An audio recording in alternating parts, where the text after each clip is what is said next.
This is all part of a public arts project by artist named John Sims. He's orchestrating basically 13 burials of the Confederate flag across the South. I feel compelled to try to clarify what has been somewhat complicated narrative in the public sphere about this project. John has been involved in a project called the Proclamation Recolorization Project, where he's been recoloring the Confederate flag for more than 15 years. And recoloring the Confederate flag, he basically challenges people's assumption about what the flag means and how important it is to the Southern aesthetic. In doing so, I think he's deliberately trying to call attention to how that aesthetic, that meaning has been distorted, how it does not necessarily represent the reality of Southern history, nor does it represent contemporary Southern life. This project, of course, coincides with the 150th anniversary of the end of the Civil War. I think that's deliberate on his part. Of course, it also comes after a period where we've had a lot of dialogue around the idea of having significant, real discussions about race and racism in the United States. The president has called for it. Civil rights leaders have called for it. Common people have asked for it. This isn't going to solve anything.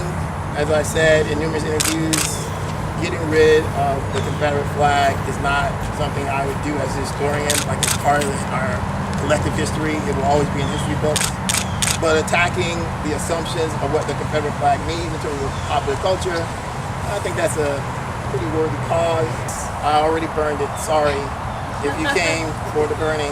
It's against the rules to burn in the confines of the Greenwood urban wetland. I burned it yesterday. In truth, I burned it a couple of times because I did a test burn.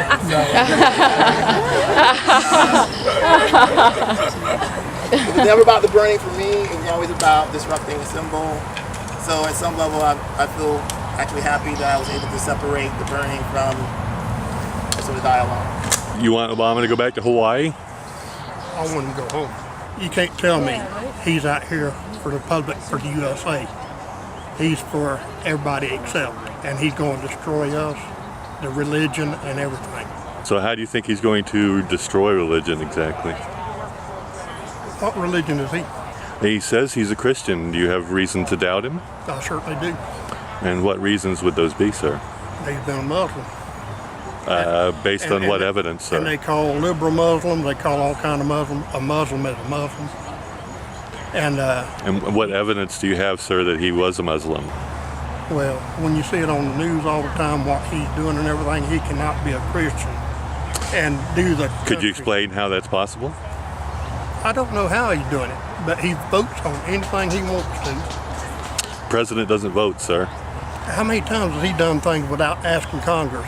He went ahead and he just voted on so many things. Sir, the president doesn't vote. The president acts by executive order. Yes, that's right. He didn't vote. He just acted without any kind of... And you realize that no president votes, right? Exactly. No president votes, but he did orders, and he's still doing orders when he wants to. You realize that every president before him has issued more executive orders than he has, right? No, I don't. So you're unaware of the history, then? I guess so. Sir, I was told by someone in the parking lot that you pulled up and asked where all the niggers were. Is that true? It's possible.